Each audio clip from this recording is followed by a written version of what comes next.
নতুন একটা ভিডিওতে তোমাদের সকলকে অনেক অনেক স্বাগত জানাই বন্ধুরা। আজকে আমি টেন্স বা ক্রিয়ার কাল এই টপিকটি তোমাদের নিয়ে আলোচনা করব তোমাদের সাথে। তো টেন্স বা ক্রিয়ার কাল কাকে বলে না, টেন্স বা ক্রিয়ার কাল বলতে আমরা না প্রত্যহ যে কাজগুলো করে থাকি সেই কাজে বা ভাব বা ক্রিয়াপদের বিভিন্নতা অনুযায়ী আমরা টেন্স বা ক্রিয়ার কালকে ভাগ করে থাকি। তো এই টেন্স বা ক্রিয়ার কালকে আমরা সাধারণত তিনটে ভাগে ভাগ করি: প্রেজেন্ট বা বর্তমান কাল, পাস্ট টেন্স বা অতীত কাল এবং ফিউচার বা ভবিষ্যৎ কাল। তো এখানে দেখো আমি প্রত্যেকটা টেন্সকে বিভাজন করেছি এবং প্রত্যেকটা টেন্সকে আবার চারটে ভাগে ভাগ করা যায়: ইনডেফিনাইট, কন্টিনিউয়াস, পারফেক্ট এবং পারফেক্ট কন্টিনিউয়াস। এই চারটে টেন্সের প্রত্যেকটারই মানে টোটাল 12টা, প্রত্যেকটা আমি তোমাদের উদাহরণ সহ ব্যাখ্যা এবং বোঝানোর চেষ্টা করবো। তো প্রথম থেকে শেষ পর্যন্ত ভিডিওটি দেখতে থাকো। যাদের টেন্স নিয়ে অনেক সমস্যা থাকে, যারা নির্ণয় করতে পারে না, তাদের তো কাছে এই ভিডিওটি খুবই গুরুত্বপূর্ণ। তো প্রথম থেকে শেষ পর্যন্ত দেখতে থাকো, অবশ্যই ভালো লাগবে। তো দেখো এখানে প্রথম সেন্টেন্স যেটা লিখেছি কি আছে, তাহার বন্ধু সপ্তম শ্রেণীতে পড়ে। এই যে বাক্যটা, এই বাক্যর ক্রিয়াপদ দেখে আমরা নির্ণয় করবো, তাই তো? তাহলে ক্রিয়াপদ বা ভাব কোনটা এখানে? পড়ে। তাহলে কি হচ্ছে, এই যে পড়ে মানে প্রত্যহ একটা ঘটনা, দৈনন্দিন জীবনে একটা প্রত্যহ বা বর্তমানকালে প্রত্যহ যে ঘটনাটা বর্ণনা করা হয় সেটাকে বলবো আমরা প্রেজেন্ট ইনডেফিনাইট টেন্স। তাহলে তার ট্রান্সলেশনে কি হবে না, তাহার বন্ধু কি হবে? হিজ ফ্রেন্ড পড়ে, রিড সপ্তম শ্রেণীতে, ইন ক্লাস 7, তাই তো? এরপর দেখো এখানে তাহার বন্ধু, এটা কোন পার্সন আছে দেখতে হবে না, ফার্স্ট পার্সন না সেকেন্ড পার্সন নাকি থার্ড পার্সন। ফার্স্ট পার্সন কোনগুলো আমি একটু ছোট করে বলে দিই। ফার্স্ট পার্সন বলতে আমি, আমরা। সেকেন্ড পার্সন তুমি, তোমরা। আর থার্ড পার্সন হচ্ছে আমি, আমরা, তুমি, তোমরা বাদ দিয়ে যা কিছু শব্দ রয়েছে সেগুলো হচ্ছে থার্ড পার্সন। তো এটা থার্ড পার্সন। এবং দেখো তাহার বন্ধু এক বছর, তাই তো? একজনা কি বোঝাচ্ছে? সেই জন্য এখানে ভার্বের সঙ্গে আমরা কি যোগ করবো? এস। কোনো ক্ষেত্রে এস, কোনো ক্ষেত্রে ইয়েস যোগ হবে। নেক্সট আছে দেখো আমরা বই পড়িতেছি, তাই তো? তাহলে এখানে দেখো এই ভার্বটার সঙ্গে কি আছে, একটা পড়িতেছি, তেছি শেষে যোগ আছে, তাই তো? মানে কন্টিনিউ মনে হচ্ছে, যেটা এখনো চলছে, শেষ হয়। তাহলে সেক্ষেত্রে কি হবে না, উই আর রিডিং বুক। কেন এখানে এটা হলো না, এই যে তেছি তেছ এর জন্য কি হয়, এম ইজ আর। তো উই যেহেতু এখানে সাবজেক্ট আছে তার ক্ষেত্রে কি হবে, আরই হবে। তাহলে we are reading book. Next আছে তাহারা খেলা শেষ করিয়াছে। এখানে দেখো ক্রিয়াপদের শেষে কি আছে, এই যে আছে মানে ইয়াছি ইয়াছো। তাহলে এটা কোন টেন্স না, এটা গেল প্রেজেন্ট পারফেক্ট টেন্স। তাহলে তাহারা কি হবে না, দে। দে পরে কি হবে, এখানে নিয়ম কি না, হ্যাভ বা হ্যাজ। তো এক্ষেত্রে হ্যাজ বুঝবে না, হ্যাভ বুঝবে। They have finish the game. তাহলে নিয়মটা কি পেলাম আমরা না, হ্যাভ আর ভার্বের থার্ড ফর্ম এবং শেষে আসছে ভার্বের থার্ড ফর্ম। তাহলে হ্যাজ বিন বা হ্যাজ বা হ্যাভ এবং ভার্বের থার্ড ফর্ম, এটা গেল প্রেজেন্ট পারফেক্ট টেন্স। এরপর প্রেজেন্ট পারফেক্ট কন্টিনিউয়াস। এই টেন্সের ব্যবহার যদিও কম, তবু কয়েকটা ট্রান্সলেশনের ক্ষেত্রে দেওয়া থাকে কোনো কোনো প্রশ্ন বিচিত্রায়, তোমরা দেখে থাকবে। এমন অনেক বাক্য আমরা বলি যে আজ সকাল থেকে বৃষ্টি হচ্ছে, শিশুটি 4 দিন ধরে ভুগিতেছে, আমরা 5 বছর ধরে এখানে বসবাস করিতেছি। তাহলে একটা তেছি তেছি মানে একটা সময় কন্টিনিউ, একটা সময় মেনটেন মানে একটা নির্দিষ্ট সময় বোঝাবে, তখন সেটা হয়ে যাবে প্রেজেন্ট পারফেক্ট কন্টিনিউয়াস। তো সেক্ষেত্রে নিয়মটা কি, ধরো আমি একটা এক্সাম্পল সহ বুঝিয়ে দিচ্ছি তোমাদের, যে এমন একটা রইল যে শিশুটি 4 দিন ধরে জ্বরে ভুগিতেছে, তাই তো? তাহলে এখানে একটা যে 4 দিন ধরে, এটা একটা কন্টিনিউয়াস একটা সময় বোঝাচ্ছে। তাহলে কি লিখবো, the child has been suffering জ্বরে ইন ফেভার। তাহলে এক্সাম্পল নিয়মটা কি না, হ্যাজ বিন বা হ্যাভ বিন। দেখো এক্ষেত্রে হ্যাজ বিন হবে, হ্যাজ বিন বসেছি, ভার্বের সঙ্গে আইএনজি যোগ হবে, এটা একটা। এরপর দেখো এই যে 4 দিন ধরে, এটা কি হবে না, ফর 4 ডেজ। এটা আমরা শেষের অংশটায় জুড়ে দেবো। এরকম অনেক উদাহরণ পাবে। তাহারা 2 দিন ধরে আমাদের বাড়িতে আসিয়াছে, এই যে বাক্যগুলো মানে একটা কন্টিনিউয়াস সময় ভিতরে, সেটাকে আমরা বলবো প্রেজেন্ট পারফেক্ট কন্টিনিউয়াস। এরপর আসছি পাস্ট টেন্স বন্ধুরা। তো তার আগে দেখো পাস্ট টেন্সে এমন বাক্য হচ্ছে যেমন আমি এলাম। তো কোনগুলো পাস্ট টেন্স না, ভার্বের শেষে সাধারণত ল যোগ থাকবে। এলাম, গেলাম, করিয়াছিলাম, করিলাম, করলাম। তাহলে আমি এলাম কি হবে, আই কেম। তো এক্ষেত্রে পার্টিকুলারলি নিয়ম নেই, মানে ভার্বের পাস্ট ফর্মটাই ব্যবহৃত হয় পাস্ট ইনডেফিনিট টেন্সে। এবার পাস্ট কন্টিনিউয়াসে ধরো রইল বললাম সে দৌড়াইতেছিল।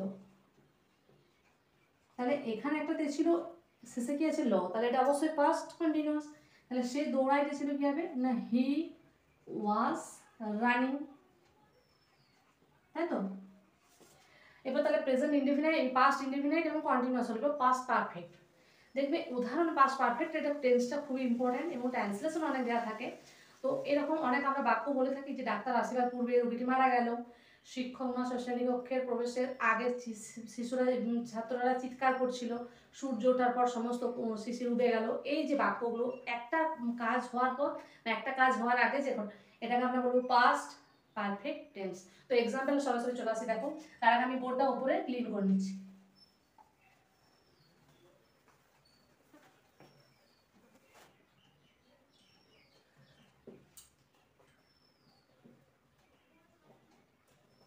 লিখলাম যে আমরা স্টেশনে পৌঁছাবার আগে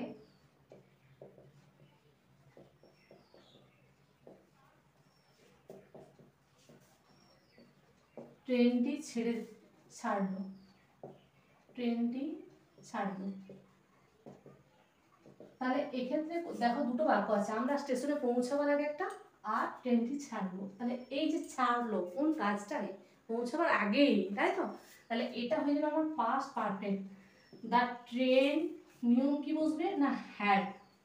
the train had left the station, left the train had left, sorry এখানে তারপর কি আছে না, এই যে আগে, আগেটা যোগ হয়ে যাবে, before we reach the station, reach at the station. তাহলে নিয়মটা কি হলো না, আগে বা পরে যে বাক্যটা যেটা ঘটে থাকে সেটা হয়ে যাবে পাস্ট পারফেক্ট টেন্স, আর যেটা পড়ে রইলো সেটা হবে আমার সিম্পল পাস্ট ইনডিফিনাইট টেন্স। সেই জন্য আমরা এটা হ্যাড করেছি, আর এখানে নিয়মে সিম্পল ভার্বের পাস্ট ফর্ম যেটা সেটা রেখেছি। এরপর আসছি পাস্ট পারফেক্ট কন্টিনিউয়াস, যদিও এটা ব্যবহার নেই বললেই চলে। পাস্ট পারফেক্ট কন্টিনিউয়াস যেটা একটা নির্দিষ্ট সময়, কন্টিনিউয়াস মানে একটা নির্দিষ্ট সময় বোঝাবে। তাহলে অতীতের যদি একটা নির্দিষ্ট সময়, ধরো আমরা বললাম যে গত দুদিন ধরে বৃষ্টি হইতেছিল, গত দুদিন ধরে বৃষ্টি হইতেছিল, তাই তো। তাহলে এই যে বৃষ্টি হইতেছিল কি লিখবো, the rain had been, sorry it কি হবে না, it had been, বৃষ্টি হইতেছিল কি হবে, it had been raining, গত দুদিন ধরে কি হবে, last 2 days। তাহলে এটা গেল পাস্ট পারফেক্ট কন্টিনিউয়াস টেন্স। নিয়ম কি না, হ্যাড বিন আর ভার্বের সঙ্গে কন্টিনিউয়াস মানে তো আইএনজি যোগ এবং নির্দিষ্ট সময় উল্লেখ আছে। এরপর সবশেষ যেটা আসছে সেটা হচ্ছে ফিউচার। এই ফিউচার টেন্স, ফিউচার ইনডিফিনাইট টেন্সটা না, আমরা যদি বলি কাজটি করিব, যাইব, তুমি আসিবে, সে খেলিবে, সেক্ষেত্রে আমরা যেটা ব্যবহার বলবো সেটা হচ্ছে মানে অতীতে, ভবিষ্যতে যেটা আমরা করবো সেটা আমরা বলবো ফিউচার ইনডিফিনাইট। যেমন যদি বলি যে শিশুরা খেলিবে, তাহলে কি হবে, শিশুরা খেলিবে, শিশুরা ইংরেজি দ্য চিলড্রেন। তাহলে এক্ষেত্রে কি হবে, উইল, তাই তো, দ্য চিলড্রেন উইল প্লে, খেলিবে। যদি বলি শিশুরা খেলিতে থাকিবে কি হবে, ধরো বললাম যে শিশুরা, একইভাবে এটাই করে দিচ্ছি দেখো, যে শিশুরা খেলিতে থাকিবে। তাহলে এখানে দেখো একটা কন্টিনিউয়াস বোঝাচ্ছে, এটা নিয়ম প্রেজেন্ট ফিউচার ইনডেফিনিট যেটা হচ্ছে উইল এবং স্যাল বসবে আর ভার্বের প্রেজেন্ট ফর্ম। হ্যাঁ প্রেজেন্ট ফর্মটা তাহলে ফিউচার কন্টিনিউয়াস, আমরা কন্টিনিউয়াস মানে কি অ্যাম ইজ আর দেখলাম। তাহলে এখানে কি হবে না উইল বি বা স্যাল বি, তাহলে কি হবে the children will be playing. তাহলে নিয়ম কি না উইল বি এবং শ্যাল বি আর মূল যে ভার্ব রয়েছে তার সঙ্গে কি আইএনজি যোগ হবে। এবার যদি বলি শিশুরা খেলিয়া থাকিবে, খেলিয়া দেখো একটা ইয়ে কি কিভাবে তিনটে টেন্সে ব্যবহার করা যাচ্ছে, তাই তো তোমরা একটু মনোযোগ সহকারে দেখবে, যেহেতু বোর্ডটা ছোট একটু বারবার দেখতে তোমাদের অসুবিধা হবে, তো বন্ধুরা একটু অ্যাডজাস্ট করে নাও। তাহলে শিশুরা খেলিয়া থাকিবে, এই যে এখানে ভার্বের সঙ্গে দেখো অন্তঃস্থ আকার যোগ আছে, তাহলে এটা কি না ফিউচার পারফেক্ট টেন্স, তাই তো। তাহলে কি হবে the children will have, will কি বসবে উইল হ্যাভ।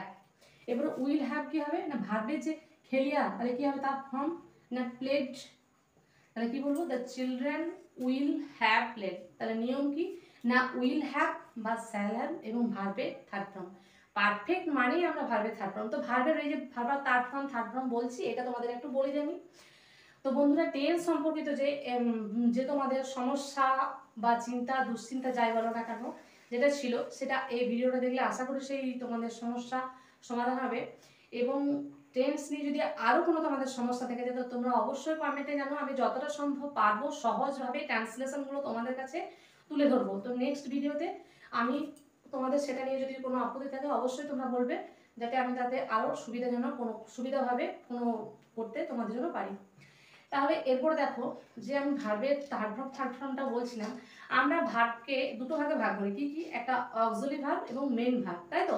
এই অক্সিলারি ভার্ব বলতে কোনগুলো না অ্যাম ইজ আর যেটা বি ভার্বের ফর্ম প্রেজেন্ট ফর্ম, হ্যাজ হ্যাভের ফর্ম আবার কি হ্যাড বিন এগুলো রয়েছে। আর তাছাড়াও কি ওয়াজ ওয়ের এবং মেন ভার্ব বলতে মানে মূল বা প্রধান ক্রিয়াপদ। একটা বাক্যে অক্সিলারি ভার্বও থাকে আবার মেন ভার্বও থাকে কোনো সময়, তাই তো। কিন্তু কোনো বাক্যে অক্সিলারি ভার্ব ছাড়া কোনো সেন্টেন্সটা কমপ্লিট হয় না, কারণ প্রশ্নটা আমরা যখন কোনো সেন্টেন্স দেওয়া থাকবে সেটাকে যখন ট্রান্সলেট করতে হবে, যখন প্রশ্নবাচক বাক্য তোমরা ট্রান্সলেট করবে তখন সেক্ষেত্রে তোমাদের অক্সিলারি ভার্বের ব্যবহার জানতেই হবে। তো এই ভার্বের আমার এটা নিয়ে নয় যে ভার্বের তিনটে ফর্ম মূলত কি কি, একটা হচ্ছে প্রেজেন্ট, পাস্ট এবং পাস্ট পার্টিসিপেল। তো আমরা এখানে দেখলাম কোনো জায়গায় প্রেজেন্ট ফর্মটা ব্যবহার করছি, পাস্ট ফর্মটা শুধুমাত্র পাস্ট টেন্সে ব্যবহৃত হচ্ছে, আর যেটা পারফেক্ট টেন্স প্রত্যেকটা পারফেক্ট টেন্সে দেখো প্রত্যেকটা যেগুলো পারফেক্ট টেন্স আছে সেক্ষেত্রে আমরা ভার্বের পাস্ট পার্টিসিপেল ফর্মটি ব্যবহার হচ্ছে। তো বন্ধুরা আজকের ভিডিওটি আর লেন্দি করছি না, আজকের ভিডিওটা এখানে শেষ করছি। যদি কোনো তোমাদের সমস্যা থাকে অবশ্যই তোমরা কমেন্টে জানিও।